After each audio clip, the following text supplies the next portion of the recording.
পবিত্র রমজানকে সাংগঠনিক মাস হিসাবে কাজে লাগাতে চায় বিএনপি। দেশ ফ্যাসিবাদ মুক্ত হয় দলটির নেতাকর্মীরা উন্মুক্ত পরিবেশে ইফতার আয়োজনের মাধ্যমে সারা দেশে আগামী সংসদ নির্বাচনের প্রস্তুতি সবার পরিকল্পনা করছে। এরই মধ্যে মনোনয়ন প্রত্যাশীরা নিজ এলাকায় ব্যস্ত সময় কাটাচ্ছেন।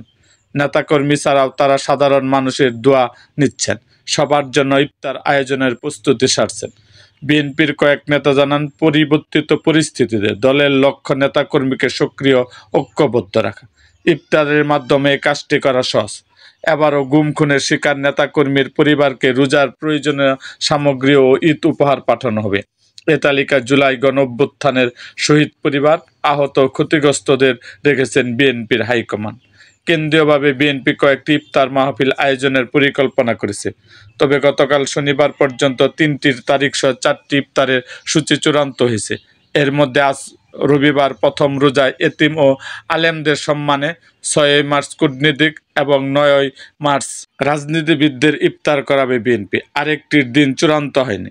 বিএনপি সূত্র জানায়, রাজনীতিবিদদের সম্মানে আয়োজিত ইফতারে বিভিন্ন রাজনৈতিক দলের পাশাপাশি শেখ হাসিনা পতনের অভ্যুত্থানে নেতৃত্ব তরুণদের নবগঠিত জাতীয় নাগরিক পার্টি এনসিপি আমন্ত্রণ জানাবে বিএনপি। একটা সময় ইফতার মাহফিলে বিএনপির চেয়ারপারসন খালেদা জিয়া উপস্থিত থাকতেন, কিন্তু কারাবন্দী থাকায় তিনি বিগত 6 বছর তা পারেননি। নেতাকর্মীরা মনে করছেন, এবার নির্বিঘ্নে রোজা ও ঈদ উদযাপন করতে পারবে তারা। বাড়তি হিসাবে আসন্ন সংসদ নির্বাচনের মনোনয়ন প্রত্যাশীরা এলাকায় অবস্থান নিয়ে গণসংযোগ করবেন। ইফতার ও ঈদের মধ্যে দিয়ে কর্মী সমর্থকদের সঙ্গে নেতাদের বন্ধন আরও দৃঢ় হবে। জানতে চাইলে বিএনপির জ্যেষ্ঠ যুগ্ম মহাসচিব রুহুল কবির রিজভী বলেন, রোজার মানুষ ধর্মকর্ম নিয়ে বেশি ব্যস্ত থাকেন। বিগত দিনে বিএনপির নেতাকর্মীকে ইফতারের আয়োজনে ফ্যাসিস্টরা অলিখিত নিষেধাজ্ঞা দিয়েছিল। সেখানে আমরা ইফতার আয়োজন করতাম, সেখানেই বাধা দেওয়া হতো। শেখ হাসিনার পতনের পর পরিস্থিতি ভিন্ন।